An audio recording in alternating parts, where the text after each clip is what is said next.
कहाँ है? हालेलुया।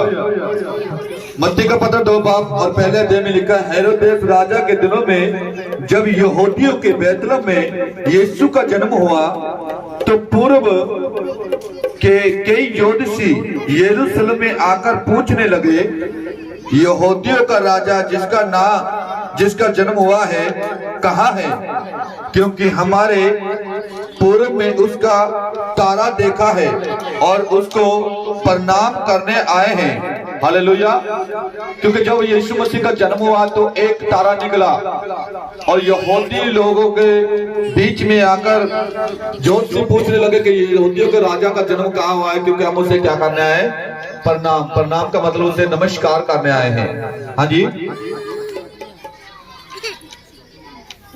क्योंकि हमने पूर्व में उसका तारा देखा है और उसको प्रणाम करने आए हैं।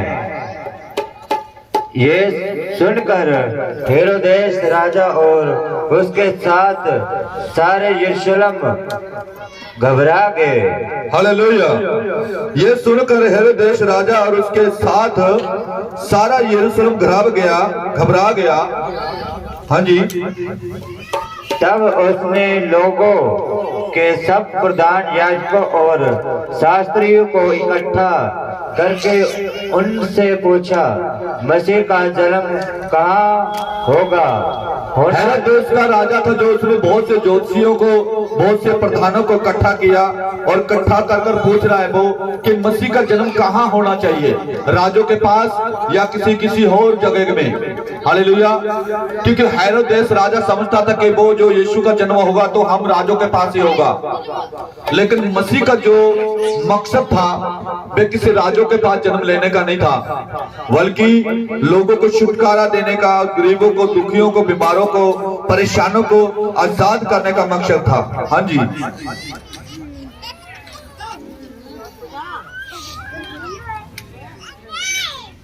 उन्होंने उससे कहा, यहूदियों के बैतलहम में, क्योंकि भविष्यवक्ता के द्वारा यो लिखा गया है। हालेलुया। हालेलुया। बहुत से ज्योतिषियों ने अपने ज्योतिषी का ज्ञान लगाकर ये सोचा कि यदि कि यीशु का जन्म होगा तो क्या है, यहूदियों में होगा या बैतलहम में होगा। हालेलुया। हालेलुया। तो आगे, हे बैतलहम, तू जो यहूदा के प्रदेश में है, तू किसी भी रीति से यहूदा के अधिकारी में सबसे छोटा नहीं, क्योंकि तुम में से एक अधिपति निकालेगा जो मेरी प्रजा इज़राइल की रखवाली करेगा। हालेलुया। हालेलुया। यहूदा था जो इस्राएल के जो पुत्र थे, जो इस्राएल के पुत्र 12 पुत्र थे, उनमें से छोटा पुत्र था यहूदा और उसके लोग बड़े थोड़े थे। इसलिए परमेश्वर ने एक नियम बनाया कि हे बैतलहम जो शहर था वो भी बड़ा छोटा था, लेकिन खुदा ने नीचों को ऊंचा और ऊंचों को नीचा करने के लिए परमेश्वर ने क्या किया, बैतलहम को सुना। हे बैतलहम, तू जो यहूदा के प्रदेश में है, तू किसी से रीति से यहूदा के अधिकारी में सबसे छोटा नहीं, क्योंकि तुझ में से एक अधिपति निकलेगा जो मेरी प्रजा इज़राइल को रखवाली करेगा। कि तुझ में से वो प्रधान पैदा होगा जो मेरे इज़राइली लोगों का क्या करेगा, प्रधान बनेगा। 9 पे आ जाओ। वह राजा की बात सुनकर चले गए और जो तारा उन्होंने पूर्व में देखा था वह उनके आगे आगे चला, और यहाँ ये बालक था उस जगह के ऊपर पहुंचकर ठहर गए। हालेलुया। वे जो राजा की बात सुनकर क्या हो गए, वहां से ज्योतिषी चले गए। वहां से जब चले गए और जो तारा उन्होंने पूर्व में देखा था वे उनके आगे आगे चला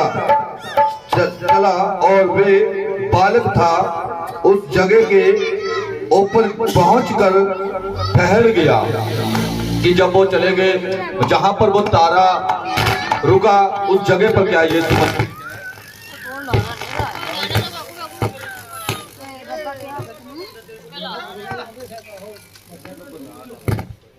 हालेलुया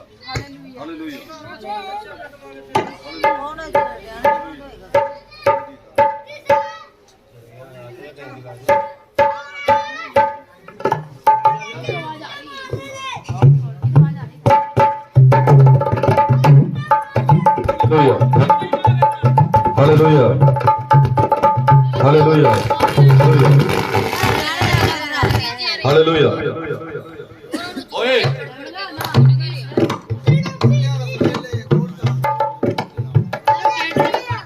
हाँ जी ठहर गया।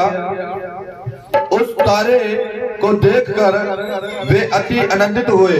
उन्होंने उस घर में पहुंचकर उस बालक को उसकी माता मरियम के साथ देखा और मुंह के बल गिरकर बालक को प्रणाम किया और अपना अपना थैली खोलकर उसको सोना और लोबान और गंधरस की भेंट चढ़ाई।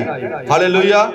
जहां पर वो तारा रुका तो वहां पर क्या माता मरियम को देखा और मरियम के पास यीशु को देखा।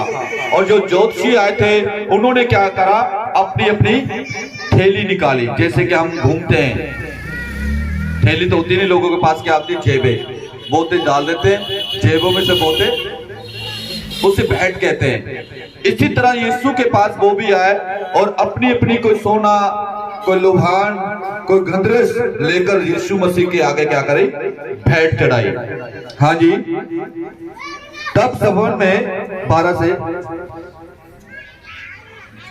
तब सपन में ये चेतावनी पाकर हेरोदेस के पास फिर ना जाने वह दूसरा मार्ग अपने देश को चला गया। जब उन्होंने भेंट चढ़ाकर बाहर से चले गए तो वो हेरोदेस के पास नहीं गए, बल्कि वो दूसरे रास्ते को गए, क्योंकि हेरोदेस राजा एक ऐसा राजा था